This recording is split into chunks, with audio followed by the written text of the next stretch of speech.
Hello friends, wish you happy Easter and welcome to Stylo's kitchen. இன்னைக்கு நம்ம Stylo's kitchenல நாட்டுக்கோழி பிரியாணி, நாட்டுக்கோழி கிரேவி, அப்புறம் ஆனியன் ரைத்தா பண்ணியிருக்கோம். இது செய்யறதுக்கு என்னென்ன பொருட்கள் வேணும், அதை எப்படி செய்யலாம்னு பார்த்துடலாம். வாங்க கிச்சனுக்கு. பிரியாணி செய்கிறதுக்கு நான் 2 கப்பு சீரக சம்பா ரைஸ் எடுத்திருக்கேன். அது 1/2 கிலோ வரும். 3/4 கிலோ வந்துட்டு நாட்டுக்கோழி க்ளீன் பண்ணி வச்சுருக்கேன். இங்கே பார்த்தீங்கன்னாக்கா 3 பெரிய வெங்காயம் நீலவாக்கில் கட் பண்ணியிருக்கேன், 2 பெரிய தக்காளி கட் பண்ணியிருக்கேன், 4 ஸ்பூன் இஞ்சி பூண்டு பேஸ்ட்டு, 2 ஸ்பூன் தயிர் எடுத்திருக்கேன். இதில் தாளிக்கிறதுக்கு ஒரு சின்ன பட்டை, 2 பிரியாணி இலை, ஒரே ஒரு ஸ்டார் அனீஸ் போட்டிருக்கேன். இங்கே 1 ஸ்பூன் சோம்பு, கல்பாசி கொஞ்சம், 1/4 ஸ்பூன் மஞ்சள் தூள், 1 ஸ்பூன் கரம் மசாலா, அதாவது பிரியாணி மசாலா மாதிரி தான், இது வீட்டிலேயே நானே ரெடி பண்ணது. 1/2 ஸ்பூன் தனி மிளகாய்த்தூள், 2 ஸ்பூன் மல்லித்தூள், 1 லெமன் வந்துட்டு ஜூஸ் எடுத்து வச்சுருக்கேன். இதில் பார்த்தீங்கன்னாக்கா ஒரு 5 பச்சை மிளகா நான் நீலவாக்கில் கட் பண்ணியிருக்கேன். 1 கைப்பிடி அளவு புதினா இலை, 1 கைப்பிடி அளவு மல்லி இலை. இங்கே தேவையான அளவு நம்ம நெய் எடுத்துக்கலாம், அதே மாதிரி ஆயில் எடுத்துக்கலாம், குக்கிங் ஆயில். இது தேவையான அளவு உப்பு எடுத்துக்கலாம்.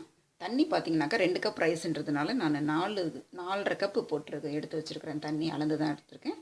அதை அப்படியே எடுத்துக்கலாம். வாங்க நம்ம இப்போ எப்படி செய்யலான்னு பார்த்துடலாம். நான் பெரிய குக்கர் ஒன்று வச்சுருக்கேன், அதை ப்ரீ ஹீட் பண்ணிட்டேன். அதில் நம்ம இப்போ தேவையான அளவு ஒரு 4 ஸ்பூன் போல் ஆயில் போட்டுக்கிறேன்.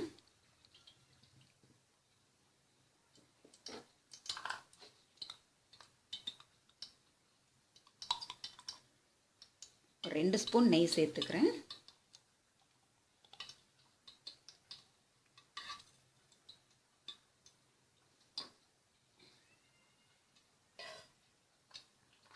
ஆயில் சூடாகட்டும்.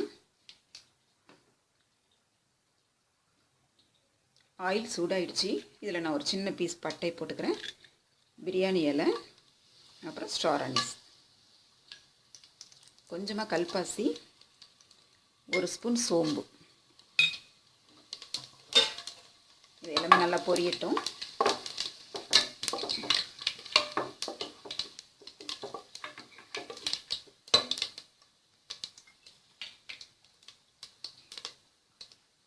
இதில் நான் எடுத்து வச்சுருக்கிற பெரிய வெங்காயத்தை போட்டுக்கிறேன்.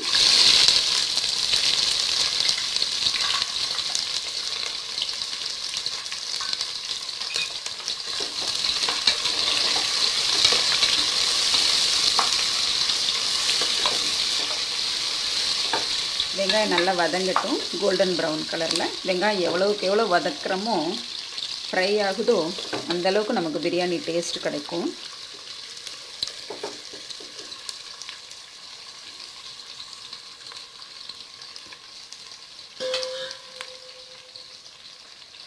இதோட பச்சை மிளகாயை ஆட் பண்ணிக்கிறேன்.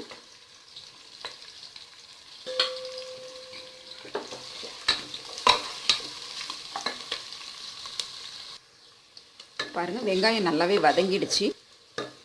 இப்போது நான் எடுத்து வச்சுருக்கிறேன் இந்த இஞ்சி பூண்டு பேஸ்ட்டு சேர்த்துக்கிறேன். இது பச்சை வாசனை போகிற வரைக்கும் நல்லா வதக்கிக்கலாம்.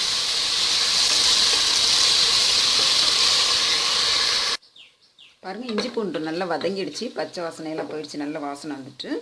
இப்போ நான் கட் பண்ணி வச்சுருக்கிறேன் இந்த 2 தக்காளி சேர்த்துக்கிறேன்.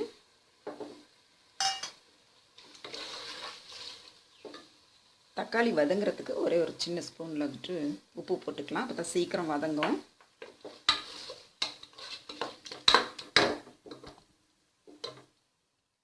நல்லா மசிஞ்சு வதங்கிடுச்சு சூப்பராக. இப்போது நம்ம எடுத்து வச்சுருக்க மஞ்சள் தூள், பிரியாணி மசாலா, மிளகாய் தூள் சேர்த்துக்கலாம்.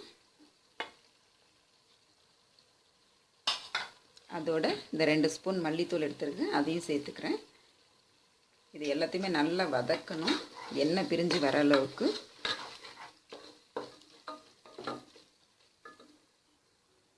பாருங்கள், மசாலா நல்லா வதங்கி எண்ணெய் பிரிஞ்சு வந்துடுச்சு, பச்சை வாசனையெல்லாம் போயிடுச்சு. இப்போ நம்ம எடுத்து வச்சுருக்கிற தயிரை சேர்த்துக்கலாம்.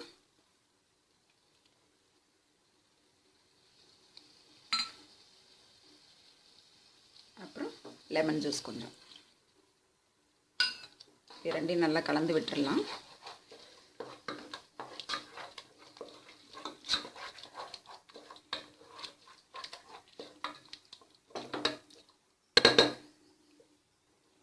கடைசியாக இந்த புதினா மல்லி இலைகளை சேர்த்துடலாம்.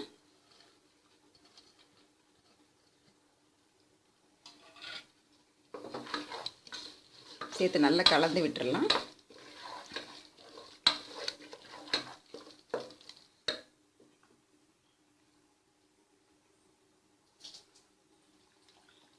இதில் நம்ம எடுத்து வச்சுருக்க கோழியை சேர்த்துட்டு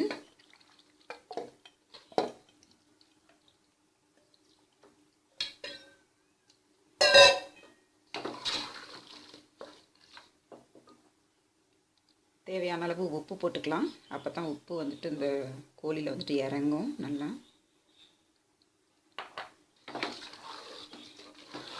இதை நல்லா கலந்து விட்டு மூடி போட்டு வேக வச்சிடலாம். சிக்கன் கொஞ்சம் வேகட்டும். இது நாட்டுக்கோழின்றதுனால வேகிறதுக்கு கொஞ்சம் டைம் எடுக்கும் பிராய்லரை விட.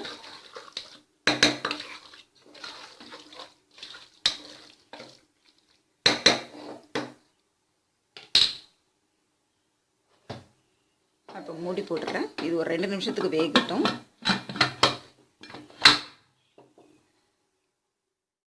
இப்போ குக்கரை திறந்து பார்த்துடலாம். பாருங்கள் சிக்கன்லேருந்து எவ்வளோ தண்ணி வந்திருக்குன்ட்டுன்னு.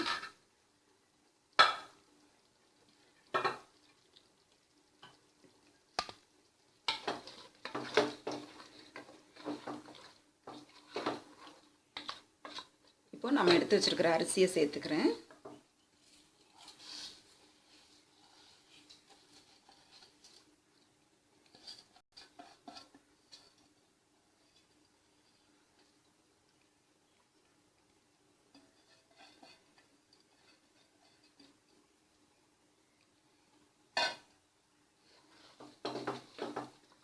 சேர்ந்து நல்லா கலந்து விட்டுறலாம்.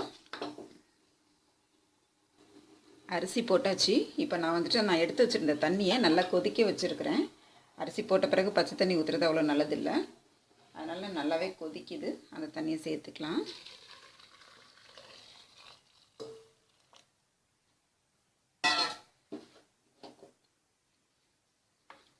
சேர்ந்து நல்லா கலந்து விட்டுட்டு உப்பு செக் பண்ணிக்க வேண்டியது தான் கடைசியாக.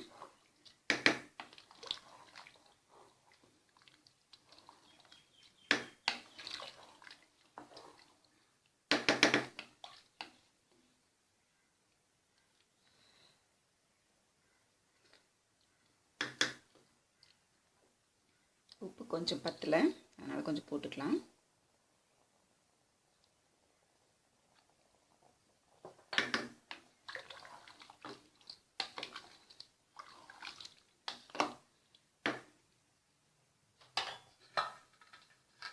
இப்போ நான் மூடி போட்டு 2 விசில் மட்டும் வைக்கிறேன். அதன் பிறகு திறந்து பார்த்துடலாம் எப்படி இருக்குன்னு. மீடியம் ஃப்ளேமில் வச்சு 2 விசில் மட்டும் விட்டு எடுத்திருக்கேன். ஸ்டீம் ஃபுல்லாக ரிலீஸ் ஆகிடுச்சு. நம்ம ஓப்பன் பண்ணி பார்த்துடலாம்.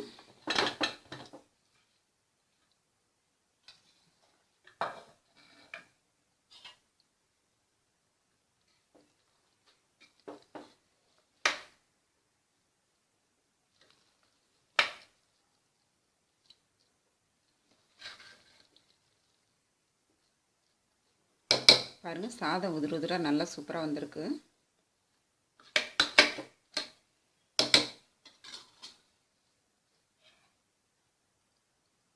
பாருங்கள் சாதத்தை லேசாக கிண்டி விட்டுட்டேன். ரொம்பவே சாப்பாடு ரொம்ப அருமையாக வந்திருக்கு. வாசனை சூப்பராக இருக்குது. இது மேலே கொஞ்சமாக நான் நெய் போட்டு கொஞ்சோண்டு புதினா கொத்தமல்லி மேலே லேசாக தூவிக்கலாம். தூவி இது ஓரமாக இருக்கட்டும். அப்புறமா சர்வ் பண்ணிடலாம்.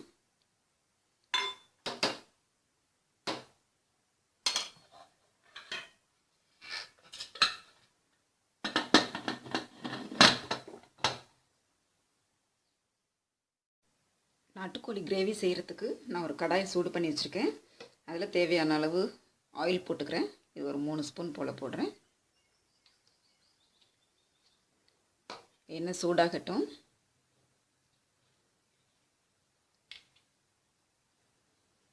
எண்ணெய் சூடாகிடுச்சு. இதில் வந்துட்டு ஒரு 1/2 ஸ்பூன் சோம்பு போட்டுக்கிறேன். ஒரு 2 கொத்து கருவேப்பிலை,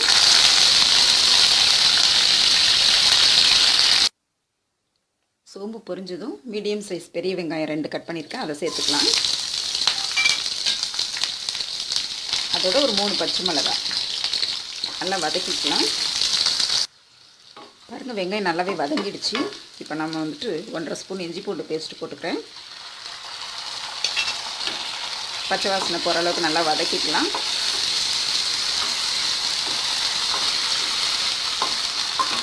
இதோட மீடியம் சைஸ் தக்காளி 2. இது வதங்குறதுக்கு கொஞ்சம் உப்பு போட்டுக்கலாம்.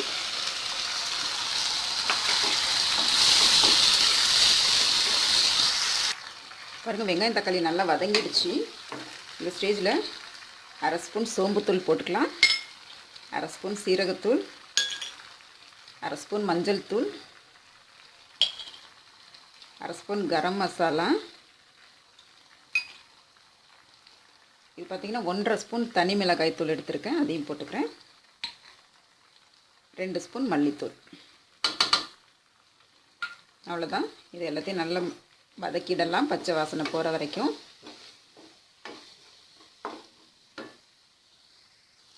பாருங்க, மசாலா எல்லாம் நல்லா வதங்கிடுச்சு, எண்ணெய் பிரிஞ்சு வந்துட்டு. இப்போ நம்ம எடுத்து வச்சுருக்க சிக்கனை சேர்த்துக்கலாம்.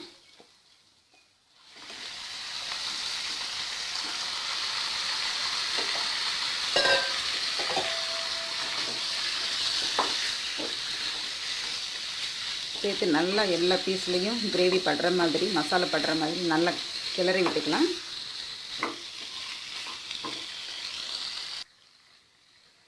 இப்போது இதுக்கு தேவையான அளவு உப்பு போட்டுட்டு கொஞ்சமாக தண்ணி ஊற்றிக்கலாம்.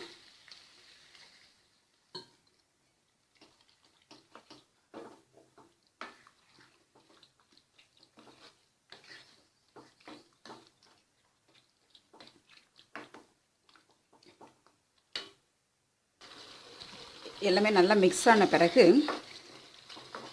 நம்ம மூடி போட்டு மூடி வச்சிடலாம். இது ஒரு 5 நிமிஷம் வேகட்டும். வேகும்போது இடையில ஒரு தடவை எடுத்து நல்லா கிளறி விட்டுக்கலாம். சிக்கன் பீசஸ் அப்போ தான் நல்லா வேகும்.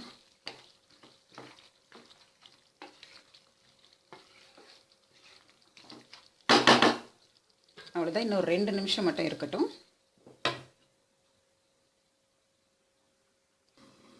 இப்போ எப்படி இருக்குன்னு பார்த்துடலாம் ஓப்பன் பண்ணி.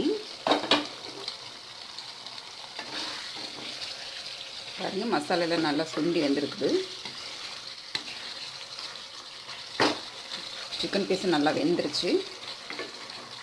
ஸோ நம்ம ஃப்ளேமை ஆஃப் பண்ணிவிட்டு ஒரு 1/2 ஸ்பூன் பெப்பர் பவுடர் இதில் போட்டுக்கிறேன்.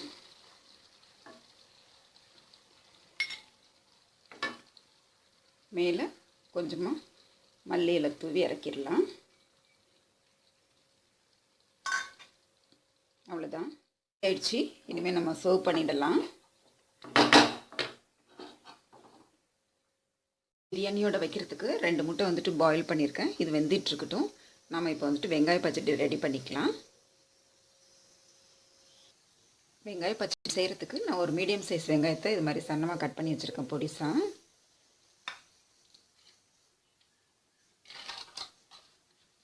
இதோட நான் ஒரு 2 ஸ்பூன் மட்டும் தயிர் போட்டுக்கிறேன். இது வந்துட்டு எனக்கு மட்டும்தான், என்னோடய ஹஸ்பண்டுக்கு பிடிக்காது. அதனால நான் எப்போதுமே கொஞ்சமாக தான் செய்கிறது. அப்புறம் ஒரே ஒரு சின்ன பச்சை மிளகாய் கட் பண்ணி வச்சுருக்கேன் சன்னமாக, அதையும் சேர்த்துக்கலாம். அப்புறம் கொஞ்சம் மல்லி இலை,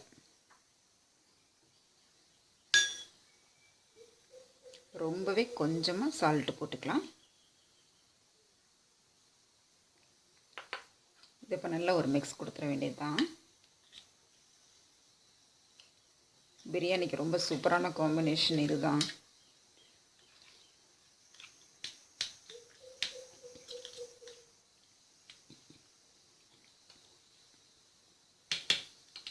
அவ்வளோதான், பச்சடி ரெடி ஆயிடுச்சு. இது ஒரு ஓரமாக இருக்கட்டும். அருமையான சுவையில் நாட்டுக்கோழி பிரியாணியும் நாட்டுக்கோழி கிரேவியும் வந்திருக்கு. அப்புறம் ஆனியன் ரைத்தா பண்ணியிருக்கோம். இந்த ரெசிபியை நீங்களும் வீட்டில் ட்ரை பண்ணி பாருங்கள். இந்த வீடியோ உங்களுக்கு பிடிச்சிருந்துச்சுனாக்கா லைக் பண்ணுங்கள், கமெண்ட் பண்ணுங்கள், உங்களோட ஃப்ரெண்ட்ஸுக்கும் ஷேர் பண்ணுங்கள். இந்த வீடியோவுக்கு கீழே இருக்க சிகப்பு கலர் சப்ஸ்கிரைப் பட்டனை ப்ரெஸ் பண்ணி சப்ஸ்கிரைப் பண்ணி வச்சுக்கோங்க. பக்கத்தில் இருக்க பெல் ஐக்கானை மறக்காமல் கிளிக் பண்ணிக்கோங்க. அப்போ தான் நான் போடுற எல்லா வீடியோஸும் உங்களுக்கு நோட்டிஃபிகேஷனாக வந்து சேரும். சப்ஸ்கிரைப் பண்ணுறவங்களுக்கு என்னுடைய நன்றிகள். நான் இன்னொரு நல்ல ரெசிபியோட உங்களை மீட் பண்ணுறேன். அது வரைக்கும் bye from Stylo. Thank you. Thanks for வாட்சிங். ஹெல்த்தியாக சாப்பிட்லாம், ஹாப்பியாக வாழலாம்.